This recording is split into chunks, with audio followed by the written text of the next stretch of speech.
Hi everyone, Trent here from Vivian's Real Estate, and today coming to you from a river trail called Point Row Park. It's down the southern end of Mosman Park, so you'll have to come for a bit of a drive to find it, but it's definitely worth coming and walking the dog, just going for a nice Sunday stroll.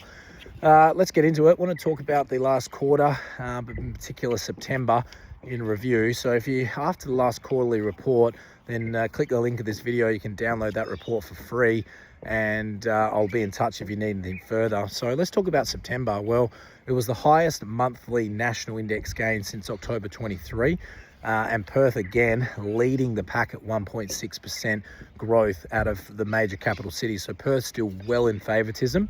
Sort of having a look at what's driving that. Well, we've got a few factors actually. We've got 45% lower advertised stock compared to this time last year, so very hard to find a home. We've got the national vacancy rate, I believe, is at like a historic low at 2%. Even some capital cities are even lower, so that's driving everything. We've got lower interest rates that are driving things, so it's making, giving people more access to money.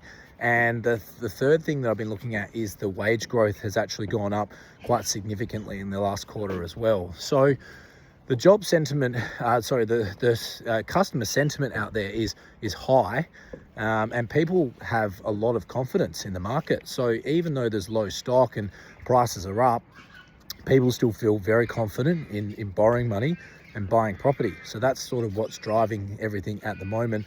There are about 22 sales in Mosman Park, 19 new listings for last month, so more sales than listings, which means we are down. Vivian's was a major contributor to that. But yeah, all in all, everything is still going extremely gun-ho, and the new first home owners grant with a 5% deposit, that's certainly going to drive that lower end of the market. I know there was a recent 2-bedroom unit where we just set a Mosman Park record. In fact, there's a couple of them where we just set a Mosman Park record for the sort of 60s era units, and I'd certainly like to get in touch with you and find out how we did that, because yeah, it was absolutely amazing to see where they've gotten to, but also just when you follow a strict process. So look forward to catching up with everyone for the October review. Hope everyone has a good month. Bye.